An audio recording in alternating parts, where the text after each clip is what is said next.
আমি আমাৰ যেটো ডিএছবি বম ডিসপোজাল স্কোয়াড থাকে আৰু প্লাস সিআৰপিএফৰ আমি গোটেইখিনি বস্তুটো চালো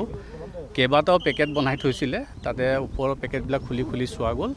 তাত আমি বমৰ কোনো হেৰি ধৰণৰ পোৱা নাই আৰু আমাৰ যেটো এটা ডিটেক্টৰ থাকে হেতু দিও চালো তাত এক্সপ্লোসিভ একো নাই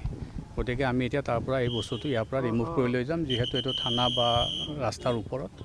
ইয়াৰ পৰা আমি ৰিমুভ কৰি লৈ যাম লৈ গৈ পেলাই আমি কবাত ডিসপোজ কৰি দিম আৰু এটো বোমা নহয় নেকি বোমা নহয় কি হয় এটো বস্তু কি হয়তো এতিয়া আমি কেনেকৈ ক'ব পাৰিম কিন্তু তেওঁলোকে কৰিছে কি কাগজেদি মেৰাই এটা লোহাৰ এটা হেৰি বস্তুত কাগজেদি মেৰাই থৈছে কিন্তু তাত কোনো সাৰ্কিট আমি পোৱা নাই বম এটা হ'ব লাগিলে এটা সাৰ্কিট থাকিব বা তাৰ ডিভাইস থাকিব ডিভাইস একো নাই তেনেকুৱা খাৰ নাই একো বাৰুদ আমি একো ধৰাই পৰা নাই যিডাল আমাৰ ইনষ্ট্ৰুমেণ্ট থাকে তাত কোনো ধৰণৰ বাৰুদৰ একো মেটেল ডিটেক্টৰ যেটো প্ৰথমে সাউন্ড কৰিছিল কি হ'ব মেটেলটো কৰিবই ন মেটেল লোহাৰ যিকোনো বস্তু থাকিলে সাউন্ড কৰে স্যাৰ আন্তঃস্থানত যেহেতু আনাদা স্থানৰ কথা উল্লেখ কৰিছিল